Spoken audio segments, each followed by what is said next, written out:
Hello students, welcome back again on pharmacy point. तो आज की इस वीडियो में हम बात करेंगे फार्माकोथेराप्यूटिक्स के क्वेश्चन पेपर के बारे में, जो कि डी फॉर्म सेकेंड ईयर का एक सब्जेक्ट है।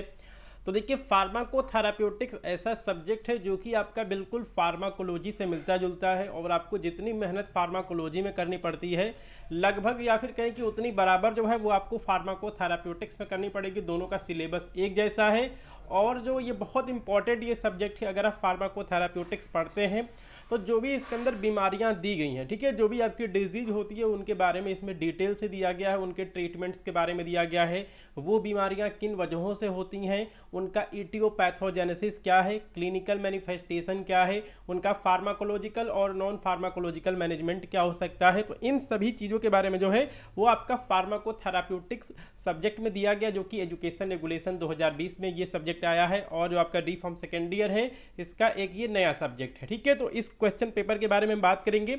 मैक्सिमम नंबर जो है वो आपका 80 नंबर का पेपर होता है। टाइम जो है वो 3 घंटे का है। तो सारी जो यहाँ पे चीज़ें हैं वो एज इट इज है, इनमें कोई भी जो चेंज है वो नहीं है। ठीक है, तो सबसे पहले हम देखते हैं कि क्वेश्चन पेपर का जो पार्ट ए है इसमें कौन से क्वेश्चन पूछे गए हैं। तो देखिए, जो आपका पार्ट ए होता है इसमें टोटल 7 क्वेश्चन जो हैं वो आपसे पूछे जाते हैं, और इसमें से कोई 6 क्वेश्चन करना होता है। एक क्वेश्चन जो है वो आपका 5 नंबर का होता है। ठीक है, आप यहाँ पे क्वेश्चन पेपर को देख सकते हैं। चलिए, तो देखिए, जो इस चैप्टर का या फिर कहें कि जो इस सब्जेक्ट का पहला क्वेश्चन बनता है वो बनता है कि डिफाइन फार्माकोथेराप्यूटिक्स, यानी कि फार्माकोथेराप्यूटिक्स क्या है इसको डिफाइन करना है। डिस्कस अबाउट स्कोप ऑफ फार्माकोथेराप्यूटिक्स, फार्माकोथेराप्यूटिक्स का स्कोप क्या है। तो देखिए, अभी फार्मेसी पॉइंट का मोबाइल एप्लीकेशन आ चुका है और आप इसको प्ले स्टोर से डाउनलोड कर सकते हैं। तो अगर आप डिप्लोमा इन फार्मेसी एग्जाम की तैयारी करना चाहते हैं, एग्जिट एग्जामिनेशन की तैयारी करना चाहते हैं, गवर्नमेंट फार्मासिस्ट एग्जाम की तैयारी करना चाहते हैं, तो आप इस एप्लीकेशन को डाउनलोड कर सकते हैं। इसका लिंक जो है वो मैंने आपको डिस्क्रिप्शन बॉक्स में दिया हुआ है। ठीक है, जो अगला क्वेश्चन है कि व्हाट इज इटियोपैथोजेनेसिस। ठीक है, इटियोपैथोजेनेसिस क्या होता है।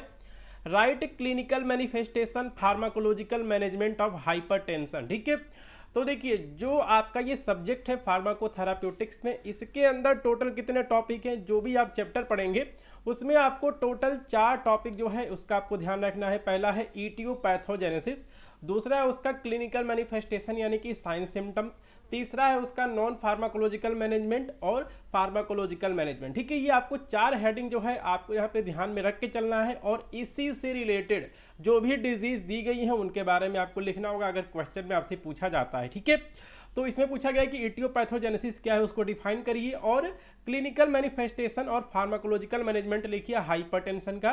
तो देखिए, जब भी आप क्वेश्चन का यहाँ पे आंसर स्टार्ट करेंगे तो सबसे पहले आप लिखेंगे कि हाइपरटेंशन क्या होता है। उसका इंट्रोडक्शन जो है 4 से 5 लाइन का आप जरूर से देंगे। उसके बाद आप उसका क्लिनिकल मैनिफेस्टेशन लिखेंगे। ठीक है, कि इसका जो यहाँ पे हाइपरटेंशन है इसका साइन सिम्टम्स क्या होता है, और उसका फार्माकोलॉजिकल मैनेजमेंट कैसे किया जाता है। ठीक है, जो अगला क्वेश्चन है वो है कि डिफाइन अस्थमा। अस्थमा क्या होता है। Discuss about clinical manifestation pharmacological management of asthma. ठीक है, तो अस्थमा के केस में क्लिनिकल मैनिफेस्टेशंस क्या होते हैं और उनका फार्माकोलॉजिकल मैनेजमेंट कैसे किया जाता है अस्थमा का। ठीक है, ये क्वेश्चन पूछा गया है। अगला है right aetiopathogenesis, clinical manifestation, non pharmacological management of diabetes.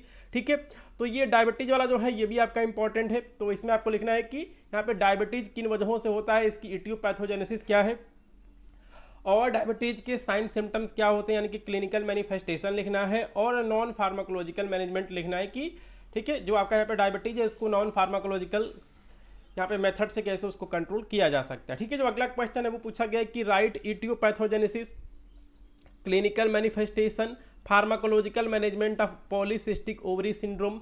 तो पॉलीसिस्टिक ओवरी सिंड्रोम के बारे में लिखना है, इसका इटियोपैथोजेनेसिस लिखना है, क्लिनिकल मैनिफेस्टेशन लिखना है, फार्माकोलॉजिकल मैनेजमेंट लिखना है। तो यही जो है वो आपका यहाँ पर 4 इंपॉर्टेंट टॉपिक है। Aetiopathogenesis, clinical manifestation, pharmacological management and non pharmacological management. ठीक है, जो अगला क्वेश्चन है डिफाइन सोराइसिस। ठीक है, सोराइसिस क्या होता है। Right clinical manifestation, pharmacological management of psoriasis. अगला क्वेश्चन दिया गया कि right aetiopathogenesis, clinical manifestation, pharmacological management of rheumatoid arthritis. तो ये जो क्वेश्चन है टोटल जो है वो सेक्शन ए में पार्ट ए में टोटल 7 क्वेश्चन दिए गए हैं, और कोई जो है वो आपको 6 क्वेश्चन करना है। इसके बाद हम यहाँ पे पार्ट बी देख लेते हैं, answer any 10 question, each question carry equal mark. तो यहाँ पे आपको कोई जो है वो यहाँ पे 10 क्वेश्चन करने हैं, टोटल 11 क्वेश्चन दिए गए हैं, एक क्वेश्चन जो है वो 3 नंबर का है। तो इसमें आपको बेसिकली शॉर्ट नोट लिखना होता है, ठीक है। तो right A note on rational use of medicine क्या होता है, इसके ऊपर आपको नोट लिखना है। एविडेंस बेस्ड मेडिसिन के ऊपर नोट लिखना है, ठीक है। एसेंशियल मेडिसिन लिस्ट के ऊपर आपको नोट लिखना है। स्टैंडर्ड ट्रीटमेंट गाइडलाइन पर नोट लिखना है, ठीक है। और यहाँ पे एपिलेप्सी का एटियोपैथोजेनेसिस क्या होता है वो लिखना है, ठीक है। क्लिनिकल मैनिफेस्टेशन ऑफ माइग्रेन, ठीक है, माइग्रेन का जो है वो साइन सिम्टम्स क्या होता है उसके बारे में लिखना है। फार्माकोलॉजिकल मैनेजमेंट इन यूटीआई, ठीक है, यूरिनरी ट्रैक्ट इन्फेक्शन में फार्माकोलॉजिकल मैनेजमेंट क्या हो सकता है। और यहाँ पे ग्लूकोमा का एटियोपैथोजेनेसिस लिखना है और write clinical manifestation of dysmenorrhoea लिखना है, ठीक है। तो ये सारे जो क्वेश्चन है वो आपके पार्ट बी में दिए गए हैं। और यहाँ पर क्वेश्चन नंबर 10 है कि राइट एटियोपैथोजेनेसिस ऑफ एंजाइना, ठीक है। तो आपको यहाँ पर एंजाइना का जो है वो एटियोपैथोजेनेसिस लिखना है। और पार्ट सी में आपको टोटल 10 मल्टीपल चॉइस क्वेश्चन देखने को मिल जाएंगे, साथ में 10 आपको fill in the blanks type के जो क्वेश्चन है वो आपको देखने को मिल जाएंगे। तो अगर आप इस क्वेश्चन पेपर को पूरा देखना चाहते हैं तो आपको क्या करना है, आपको फार्मेसी पॉइंट मोबाइल एप्लीकेशन को प्ले स्टोर से डाउनलोड करना है। उसका लिंक भी मैंने आपको डिस्क्रिप्शन बॉक्स में दिया हुआ है और वहाँ पे आप फ्री में एमसीक्यू प्रैक्टिस कर सकते हैं। साथ में ये पूरा क्वेश्चन पेपर की जो आपकी पीडीएफ है वो आपको क्वेश्चन बैंक का एक वहाँ पे फोल्डर बना हुआ है, सेक्शन बना हुआ है, आइकॉन बना होगा, वहाँ पे आपको डी फॉर्म फर्स्ट ईयर साथ में डी फॉर्म सेकेंड ईयर के सभी सब्जेक्ट के प्रीवियस ईयर के क्वेश्चन पेपर साथ में मॉडल क्वेश्चन पेपर की पीडीएफ आपको देखने को मिल जाएगी। तो आप फार्मेसी पॉइंट मोबाइल एप्लीकेशन को डाउनलोड कर सकते हैं और इस क्वेश्चन पेपर को पूरा देख सकते हैं। तो आज के इस वीडियो में इतना ही, मिलते हैं अगली वीडियो में, तब तक के लिए नमस्कार, जय हिंद।